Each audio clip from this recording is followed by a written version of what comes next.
आज के ज़माने में बच्चे इवन अगर स्मोक को छोड़ना चाहते हैं फिर वो वेपिंग पे आ गए हैं, हुक्के पे आ गए हैं। तो आपको क्या लगता है वेपिंग कम हार्मफुल है तभी तो नॉर्मल स्मोकिंग से? नड्डा साहब की हेल्थ मिनिस्ट्री ने वेपिंग बैन कर रखा है। वेपिंग इज़ फर्दर डिलीटेरियस क्योंकि उसमें वो जो धुआं है वो दिखाई नहीं देता, उसमें बदबू की जगह सुगंध होती है और उसमें भी स्ट्रेंथ्स आ गई हैं। माई सन टोल्ड मी इन लंदन, वो रहता है, उसकी बीवी डॉक्टर है, कि वेप की भी स्ट्रेंथ्स आ गई हैं। जैसे पुराने ज़माने में आपको याद होगा एक कैवेंडर्स की सिगरेट आती थी, पनामा की सिगरेट आती थी। पनामा याद है मुझे। हाँ, तो वो स्ट्रॉन्ग मानी जाती थी। अच्छा। और विल्स फिल्टर की जो सिगरेट आती थी वो माइल्ड मानी जाती थी और कुछ सिगरेट्स लेडीज़ के लिए बनती थी, उसका नाम ही कैपिटल से माइल्ड्स लिखा होता था, ब्रांड होता था उसके साथ। जी जी। तो ऐसी चीज़ें हैं। तो मैं किस संदर्भ में कह रहा था, माइल्ड वाली, हाँ, वेपिंग के बारे की में। बात है। तो पॉइजन के ग्रेड कहाँ होते हैं? हमने क्यों पॉइजन्स के ग्रेड बना दिए? हमने कपड़ों के भी ग्रेड बना दिए। आप बहुत अच्छे कपड़े पहने, कुछ बच्चियां ऐसे कपड़े पहनती हैं जिसमें आधा शरीर दिखाई देता है, कुछ बच्चियां उससे भी बारीक कपड़े पहनती हैं। तो हमने हर चीज़ के ग्रेड्स बना दिए, नग्नता के भी ग्रेड बन गए। जी। तो हर चीज़ के ग्रेड बना दिए। तो आपके हिसाब से वेपिंग इवन हार्मफुल हाँ हाँ, नॉर्मल बिल्कुल स्मोकिंग? बिल्कुल, इक्वली, बल्कि ज़्यादा। वेपिंग में आपको उसका जो अपना दुश्मन है वो दिखाई नहीं देता, वो अदृश्य दुश्मन को आप अपने बॉडी में दाखिल करें। जी जी जी।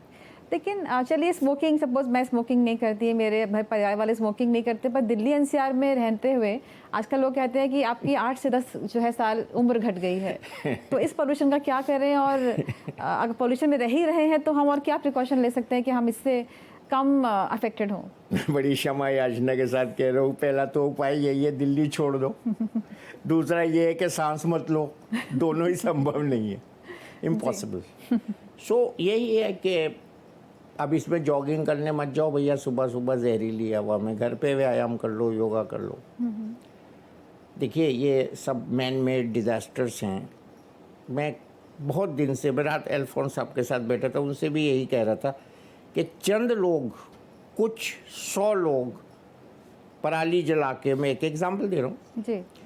कई लाख कई करोड़ लोगों को हार्म कर रहे हैं, नुकसान पहुँचा रहे हैं। और वो खुद भी तो अफेक्ट होते हैं, ऐसा नहीं कि वो नहीं खुद भी हाँ, हो रहे हैं affect। उनका वो ये देखते हैं कि इसमें पैसा लगता है इसको उखाड़ने में जड़ से, उनके लिए आसान है, जी। आसानी देखते हैं।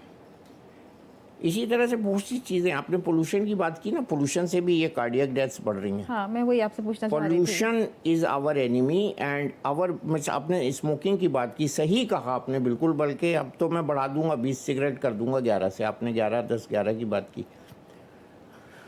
इनवॉल्यूंटरी और एक पैसिव स्मोकिंग भी होती है, अभी तो एक्टिव स्मोकिंग हो रही है, हवा में ही है जहर। जी। मैं उन छोटे बच्चों, मासूम बच्चों को जो माँ की गोद में अभी पल रहे हैं, उन पे तरस खाता हूँ। मुझे इन्होंने क्या पाप किया है, इस गंदी हवा में सांस लेने पे मजबूर है। हमारे वृद्ध माता पिता जिनको दमा है या बीमारी है या ओल्ड एज है, उन्होंने क्या पाप किया है, उस हवा में सांस लेने के लिए मजबूर है। मैं आपको बिल्कुल ऑथेंटिक कह रहा हूँ, स्टेटमेंट दे रहा हूँ on media. The most important and the first cause of deaths now in this weather is pollution. Ji.